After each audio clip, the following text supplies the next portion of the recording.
Assalamualaikum warahmatullahi wabarakatuh.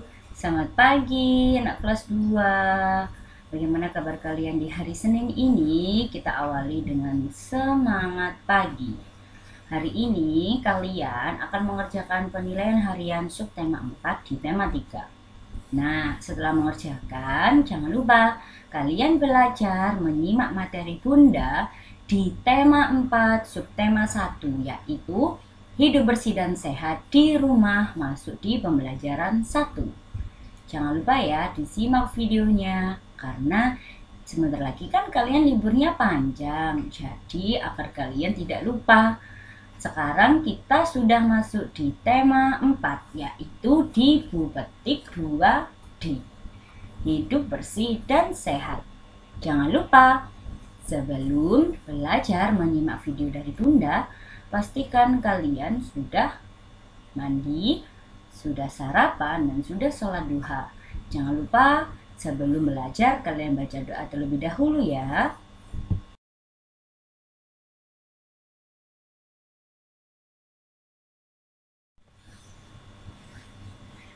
Nah, di pembelajaran 1 ini kita akan belajar mengenal pola irama sederhana melalui lagu anak. Nah, pastinya saat kita menyanyikan sebuah lagu itu, kita menyanyikannya sesuai irama ya. Nah, irama itu apa? Irama adalah panjang pendeknya nada pada lagu. Nah, panjang dan pendek nada pada lagu itu dapat dihitung menggunakan ketukan.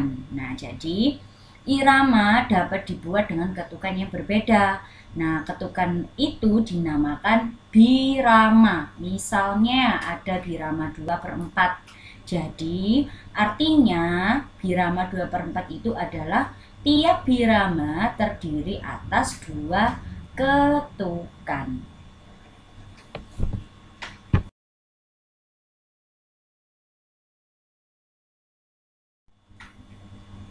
Nah, coba perhatikan ada tabel panjang dan pendek nada.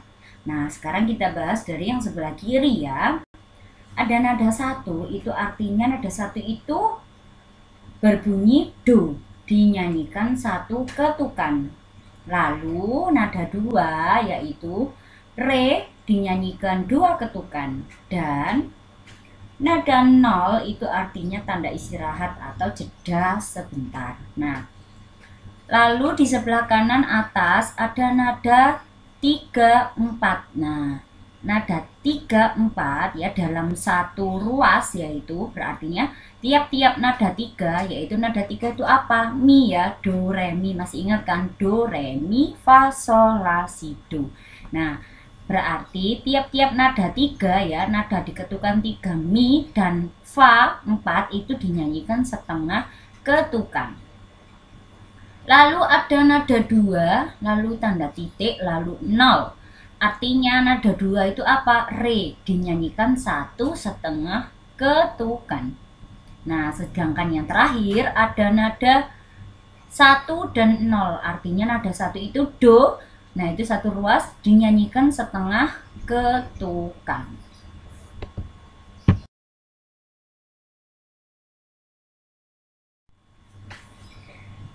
Nah, sekarang kita akan mencoba menyanyikan lagu bersih dan sehat yang diciptakan oleh Pak Ate Mahmud.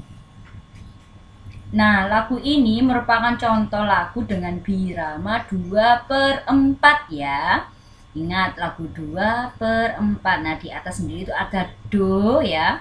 Dimulai dari nada do, berarti 1 ketukan ya.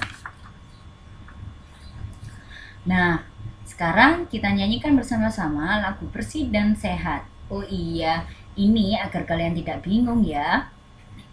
Kalian perhatikan liriknya ya.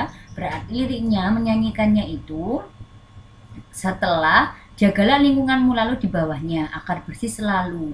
Lalu kembali lagi ke baris yang pertama, jagalah lingkunganmu, lalu ke bawah agar sehat selalu. Lalu kebersihan pangkal kesehatan, lalu ke bawah hidup Lalu ke bawah, kesehatan sangat diperlukan. Nah, selanjutnya hidup bersih menjadikan sehat, lalu hidup sehat kerja pun giat. Nah, seperti itu. Jadi, agar kalian tidak bingung ya, kalian bisa catat di bukunya. Jagalah lingkunganmu agar bersih selalu. Jagalah lingkunganmu agar sehat selalu. Kebersihan pangkal kesehatan. Kesehatan sangat diperlukan. Hidup bersih menjadikan sehat. Hidup sehat kerja pun giat. Jagalah lingkunganmu agar bersih selalu. Jagalah lingkunganmu agar sehat selalu. Kebersihan pangkal kesehatan. Kesehatan sangat diperlukan. Hidup bersih menjadikan sehat. Hidup sehat kerja pun giat. Nah, sekarang coba kalian menyanyikan lagu Bersih dan Sehat di Rumah.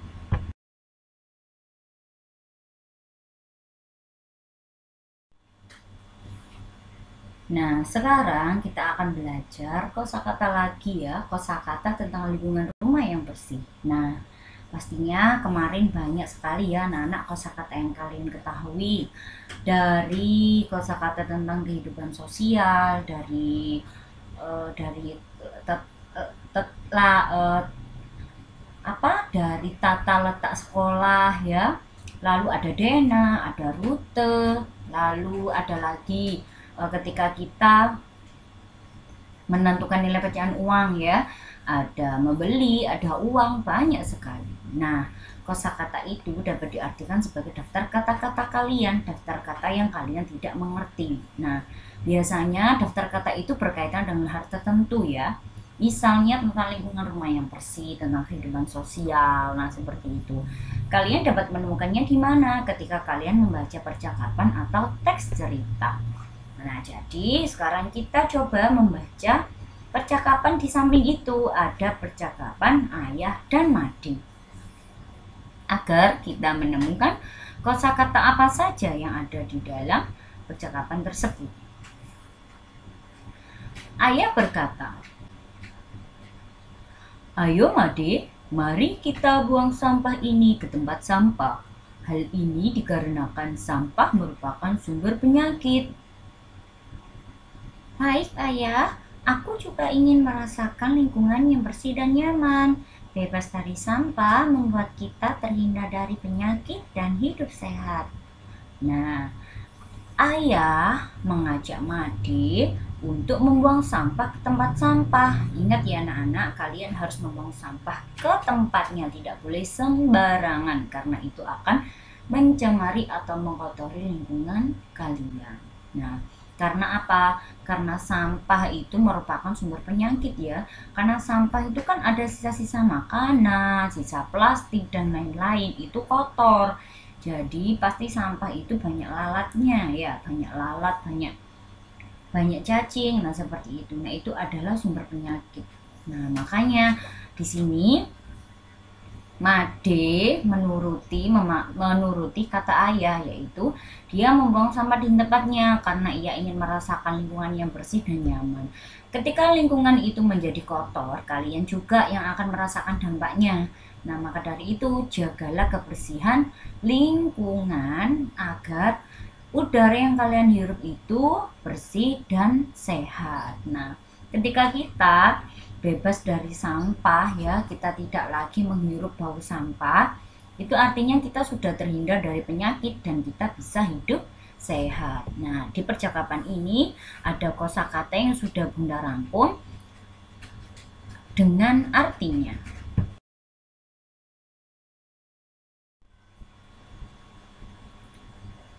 Nah, ini adalah contoh kosakata dari percakapan Ai dan Made tadi. Tadi ada kata bersih. Bersih itu artinya bebas dari kotoran ya. Jadi bersih itu artinya bebas dari kotoran. Lalu ada kata sehat. Made ingin hidup sehat, yaitu sehat itu adalah keadaan saat kondisi tubuh kita itu bebas dari penyakit ya. Itu adalah sehat. Jadi kita tidak sakit. Nah, yang ketiga ada penyakit. Nah, penyakit itu adalah gangguan kesehatan. Jika kita tidak bisa hidup bersih, maka kita akan terserang penyakit.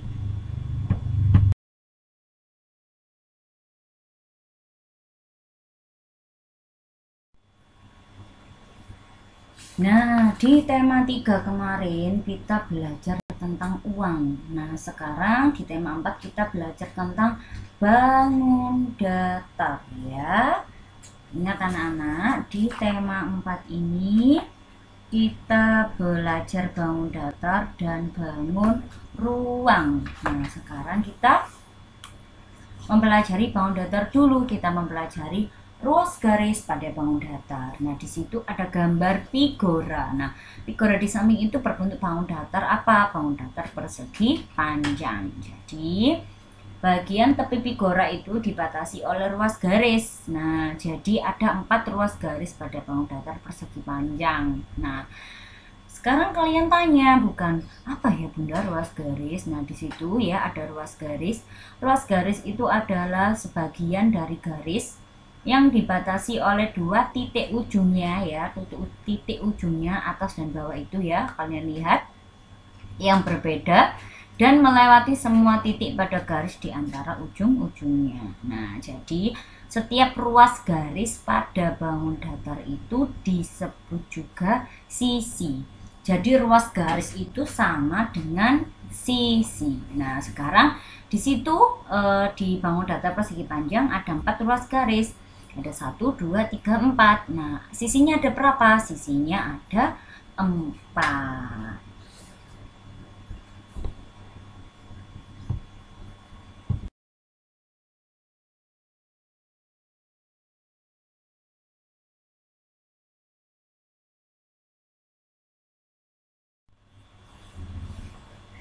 Nah, anak-anak tentunya kalian bertanya, bangun datar itu apa Bunda?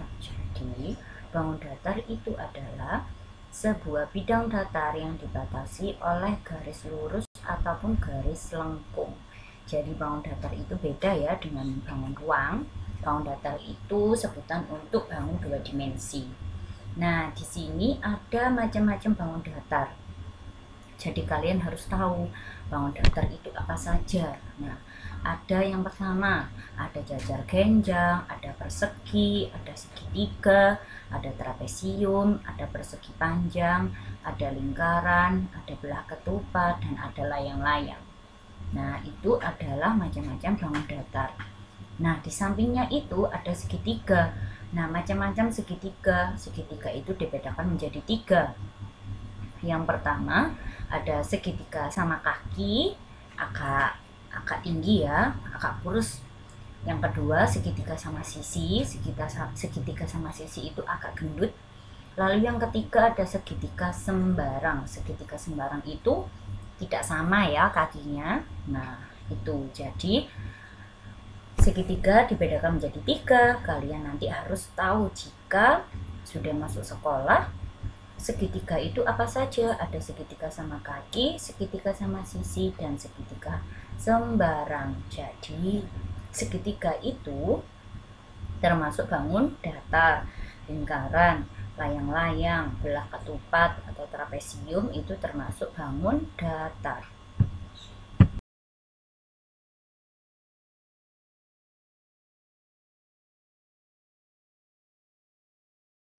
Nah, perhatikan kelompok bangun datar ini. Ada yang pertama, ada persegi panjang. Ya, lalu ada belah ketupat, ada jajar genjang, ada persegi. Nah, bangun datar itu memiliki 4 ruas garis dan dia juga memiliki 4 sisi. Nah, sedangkan kelompok yang kedua ada segitiga sama sisi, lalu segitiga siku-siku, lalu segitiga sama kaki, lalu segitiga sembarang. Nah, itu bangun datar di atas itu mempunyai 3 ruas garis. Jadi, bangun datar itu juga memiliki 3 sisi.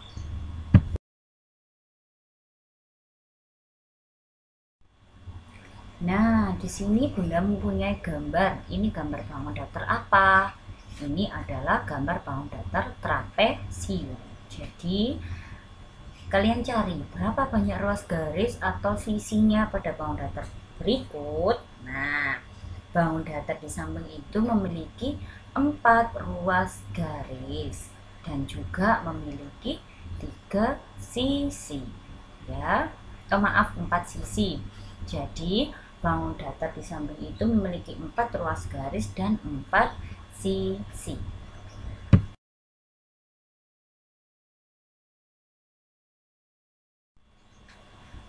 Cukup sekian anak-anak materi yang bisa Bunda sampaikan di tema 4 di subtema 1 di pembelajaran 1.